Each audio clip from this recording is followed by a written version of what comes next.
Welcome, welcome. I'm super excited you're here with me today. My name is Cindy Lish, and I am an accomplished career coach that helps career transitioners and those transitioning back into the workforce to find great jobs that match their current why. So let's get started. Today is part 3 of why you're getting job rejections. So if you missed part 1 and 2, pop on over, go on over to YouTube and look for part 1 and 2, where we talked about your resume, we talked about your cover letter, we talked about your interviewing skills. Okay, here's part 3, why you're getting rejected. And this part is interesting because this part can happen at any stage of the game. As you're sending the applications, after you've been interviewing, even after you've been through multiple stages of the game. Okay, number of different parts to this one. So first off, check out your LinkedIn profile. Do you have a professional looking LinkedIn profile? Do you have a professional photo? Really, really important. LinkedIn is your branding. It's who you are. It's who you are as a professional. And you're coming out and saying, hey, everybody, this is me. I'm looking for this role at your company, and here's a reflection of me. So you want to make sure that you have a good LinkedIn profile, so that you have a picture that is just of you. It's not you and your family or your dog, or you're not cut out of a group picture with other people. It's a headshot.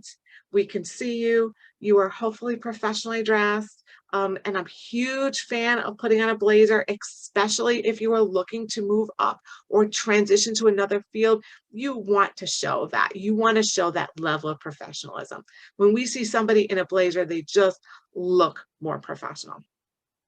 So you want to have that photo in there, good lighting. Definitely not a selfie in the car, please.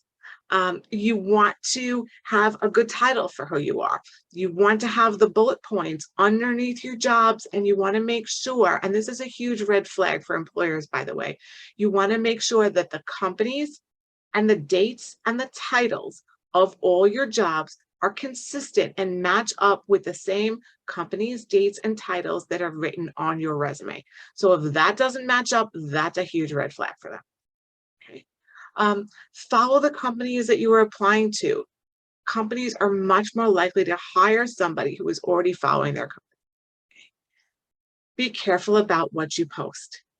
And I mean on LinkedIn, and I mean on all the other social media as well, Facebook, Instagram, whatever. Make sure that what you're posting is clean, is positive, is uplifting, is not charged in any direction. That can very strongly prevent people from wanting to hire you. Look at all these famous people in the world, celebrities, people in the media, that many, many years later, they found out something that they had put out on Twitter, and they've lost jobs because of it. Companies look at these things. So please make sure that these things are clean. I actually had a client who told me that there were supposed to be 5 people moving on to the final round, her and 4 other individuals, and that in the end they eliminated 3 other people, not her, of course, but 3 other people because they looked at their Facebooks and did not like the kind of content and the posts that they were putting out there. So remember that it's not private. What happens in your house is private. What happens on the internet is public. So please be careful about anything that you're putting out there on the internet, okay? Make that positive professional impression to the world. Other things that you need to be wary of. Did you follow directions? So some job postings have very explicit directions of steps they want you to take. And the idea behind all this is, number one, it's like the very basic of, can you follow directions, right? And they use that sometimes as a screening process to eliminate people. Like, first off, did you read?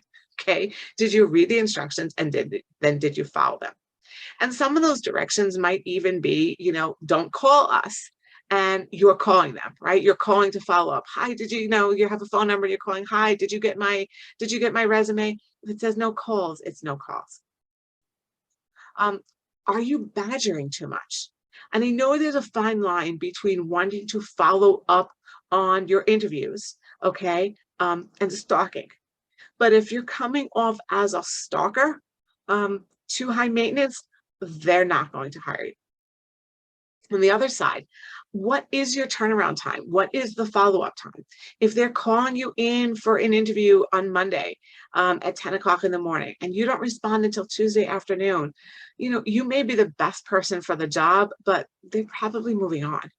Okay, what is that turnaround time? The hiring managers, recruiters, they are checking their emails all the time. And we all have smartphones. All of us have smartphones.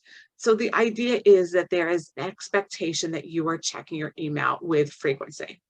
So those things are going to be important. If, how difficult is it for you to get back? If they give you assignments, are you doing it in the allotted time, or is it taking you longer? Are you asking, too many questions? For example, I work with somebody and they asked her to suggest times when she was available for the interview. And she was on one side of the country, and the company was in another side of the country. And she said, well, I needed to send them, and I called them to ask them, should I put the times in my time zone or in their time zone? And, I said, first off, you should have texted me. But here's what you should do. You should just list it in both.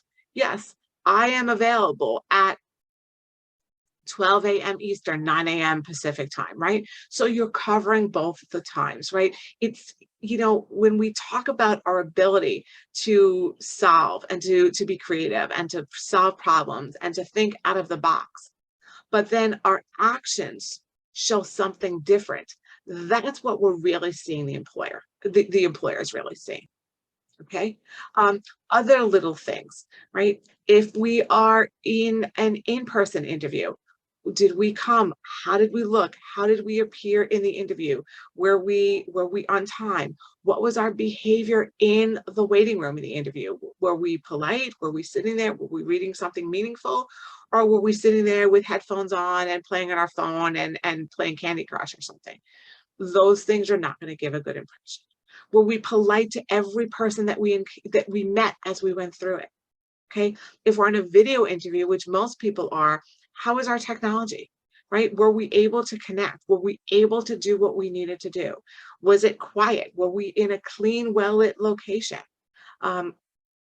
Did everything happen as it was supposed to happen? Were we professionally dressed and wearing that blazer, even in our own house? All of these things can be deciding factors, okay? Because when it's very close, then it gets down to, well, I have two candidates that are so very close. What am I going to use to make that final decision? So whereas, you popping into that Zoom meeting 2 minutes late doesn't have to cost you the job, right? And they can be understanding and things happen. But then if it's equal between you and somebody else, then that could be the one strike that gives the job to somebody else. So understand that when it gets close, everything counts. And you have no idea who else you're interviewing with. So you want to make sure as you're going through the process that you're putting in your best effort, you're putting your best face forward for every step of the process as you're going through it. Okay, I hope you love this 3-part series on why you're getting job search rejections. Please tune in. You're going to see lots more new videos. If this was helpful for you and you enjoyed it, please share it with somebody who can benefit from it, like it.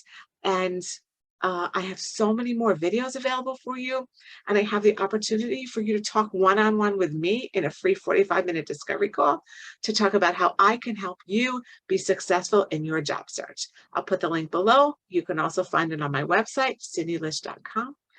Always remember, you're a warrior. I hope you have a super productive week, and I'll catch you the next time. Bye-bye.